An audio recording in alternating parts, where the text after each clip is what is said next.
ဦးနဲ့ရိုက်ချင်လို့ပါဟုတ်ဒီကားကတော့ဟုတ်ဦးနဲ့တော့ဘယ်လိုပြောမလဲဟိုဟာအိမ်အောင်တဲ့ဆက်လေးပေါ့ဟုတ်ဟုတ်ဦးကိုကြတော့ဝလာမမေတော့ဝလာမမေဆိုအရန်ကြိုက်တယ် favorite ပေါ့နော်မမနိုင်မဒီဆိုလည်းအရန်ကြိုက်တယ်ဟိုက style လည်းအရန်မိုက်တယ် item လည်းကောင်းတယ်ခုချိန်ကြီးလည်းဟိုခန့်ပြီးတော့ပေါ့နော်ချောတယ်အဲ့လိုမျိုးပေါ့ဒီကတော့ဦးရဲ့ style ကလည်းအရန်မိုက်တဲ့ခါကြတော့လေပြီးတော့ဦးနဲ့ဆိုလည်းစုံကျင်တယ်ပေါ့နော်ရိုက်ချင်တယ်ဆိုတော့ဒီအတာတွေကိုမေးလိုက်တော့အတာမေးလိုက်တော့ဥပါတယ်နောက်ကိုနေထွတ်ပါတယ်ကိုနေထွတ်ဆိုလဲဟိုလာနဲ့ကျင်းမော်မှာစုံမင်မဲ့မြိုက်ဖူးသေးဦးတူတူပေါ့နော်ဆိုတော့ကိုနေထွတ်နဲ့လည်းစုံကျင်တယ်ပေါ့နော်ဝေလာဒီဟိုပါပေါ့12ရက်နေ့ပေါ့နော်ဒီ match လ12ရက်နေ့မှာမာယာ2မျက်နှာဆိုရဲဇလန်တွေကိုစပြီးဝင်ပါမယ်အဲ့ကကြတော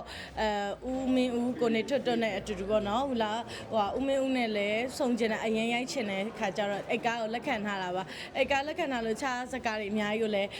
းဗာလဲညင်းခဲ့ရပေါ့နော်သူကတော့ဟိုလာတို့ဗာလဲမြင်းစီရပါမယ်နည်းနည်းလေးဟို horror ဘက်ရောက်တယ်ပေါ့နော် horror suspense လေးပါပဲမရိုက်ဘူးသေးတဲ့ဥစ္စာပေါ့နော်ဟိုလာ Canal Plus နဲ့လက်တွဲပြီးရိုက်မှာပါဟုတ်ဦးနဲ့ရိုက်ချင်လို့ပါဟုတ်ဒီကားကတော့ဟုတ်ဦးနဲ့တော့ဘယ်လိုပြောမလဲဟိုဟာအိမ်အောင်တဲ့ဆက်လေးပေါ့ဟုတ်ဟုတ်ဦးကိုကြတော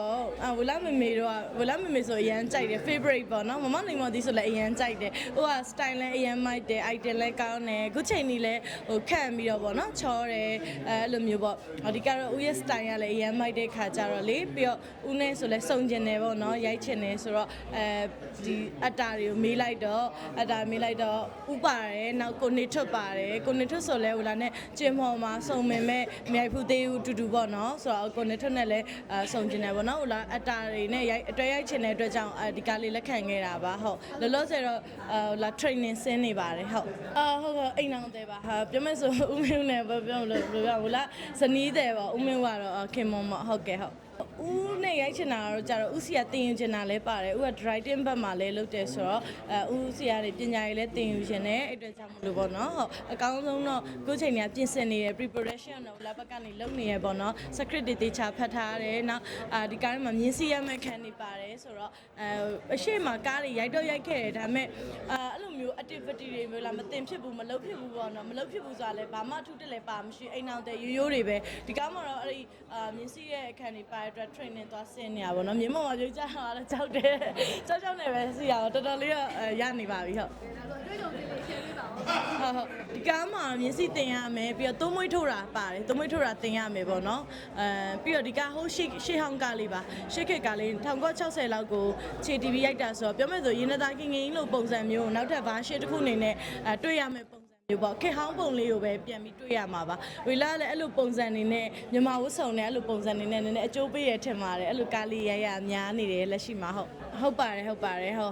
တခြားဒီတရုပ်ဆောင်တဲ့အပိုင်းနဲ့မဟုတ်တခြားဒီ activity လေးတွေကိုပါလာပြန်ပြီးတော့ training ဆင်းရတယ်ဆိုတော့လေလှုပ်ဖြစ်သွားတာပေါ့နော်အဲ့လိုမျိုးရှေ့ကားတွေမှာဆိုရင်တိတ်အဲ့လိုမပါတဲ့ခါကျတော့အဲ့လိုမလုပ်ဖြစ်ဘူးပေါ့ပြီးရင်အဲ့လိုနောက်ကားတွေမှာရေကူးတာတော့ပါလေဟိုလာရေလည်းမကူးတတ်ဘူးဆိုတော့တဖြည်းဖြည်းတော့တင်ရမယ်အဲ့ဒါလေးတွေကိုလေဟုတ်ဟိုလာအရန်ကြောက်တတ်တာလေဟိုလာကလေအဲ့လိုမျိုးတရေလည်းအရန်ကြောက်တယ်လူလည်းအရန်ကြောက်တယ်အရန်ကြောက်တတ်တာအမြင့်လည်းအရန်ကြောက်တယ်အကုန်ကြောက်တယ်အကုန်ကြောက်တဲ့အခါကျတော့အဲ့လိုမြင်းကြတော့လေတတဝါလေးလေနော်တတဝါလေးဆိုဟိုလာအဲ့ဒါဝိတ်တောင်ချလာတယ်မြင်းလေးတွေတနာလို့ကိုကစီးရကိုခန္ဓာကဝိတ်များနေတော့အခုဆိုဟိုလာ10ပေါင်ကျော်လောက်တောင်ချလာတယ်ထက်လဲချအောင်ပါဆိုတော့ဒါပေမဲ့အဓိကတော့မြင်းစီးရကြောက်တာမြင်းမော်ပြုတ်ကြမှာကြောက်တာပေါ့နော်ဒါပါပဲဒါပေမဲ့ဆရာကောင်းတယ်ဟိုလားနီးပြရှယ်ပေါ့ PT ကတေချာလေး train မယ်ဒီမြန်မာဒီမျက်စိအဖွဲ့ချုပ်မှာပဲလေဒီရန်ကုန်မှာပဲတင်တာဆိုတော့သူတို့အရန်ခဲလုပ်ပေးပါရေးဆိုင်ပေးပါတယ်ဟုတ်မြင်းလေးတွေကလည်းရန်လိမ့်ပါတယ်ဟုတ်မြင်းစီကခံစားချက်လို့ဖြစ်ခဲ့တယ်ကြောက်တာပေါ့နော်ညီမကြားဘူးတာအရင်တော့ဟိုလောက်ပြောဘူးတယ်ကိုနေတူးနိုင်နိုးလာမသိမြင်းစီးလို့ရှိရင် तू ကအဲ့ဒီမြင်းမော်ပြုတ်ကြမှာကြောက်ရင်မြင်းကပို့ပြီးတော့အဲ့ဒါအနေရဖြစ်တယ်တဲ့မြင်းကအဲ့ကိုကြောက်တဲ့ဒီစိတ်ကိုပေါ့နော်ဒီကြောက်လို့ရှိရင်ထွက်တဲ့အနံ့ရှိတယ်ဆိုလားမသိဘူးလားထင်တာပြောတော့မသိတော့မမှတ်မိတော့အဲ့ဒါ तू ရောင်းလို့ရှိရင် तू ပို့ပြီးတော့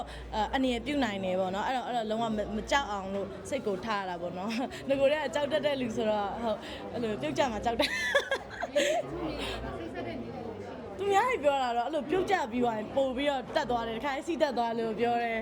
်ဒါတော့လာတော့ကြောက်တာပေါ့ဟုတ်ကိုရောမပြုတ်ကြဘူး ပြောကြသေးအရန်သတိထားပြီးတော့မှဆရာစိတ်လျှော့မဟုတ်ညီမအရန်ကြောက်နေတဲ့ပုံဖြစ်နေရစိတ်လျှော့ဆိုပြီးတော့သင်ပေးရတယ်ဒါပေမဲ့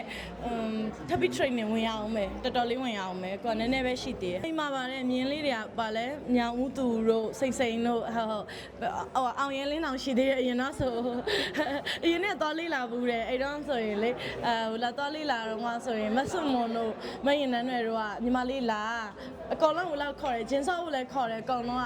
အခုဆိုလည်းဂျင်းဆော့ဖို့ချိန်ထားတယ်ဒီနေ့ဆိုလည်းဒါဘူးလားချင်းဆိုရင်ဂျင်းသွားမဆော့တော့ဘူးလေအဲ့ဒါအကောင်လုံးကိုလောက်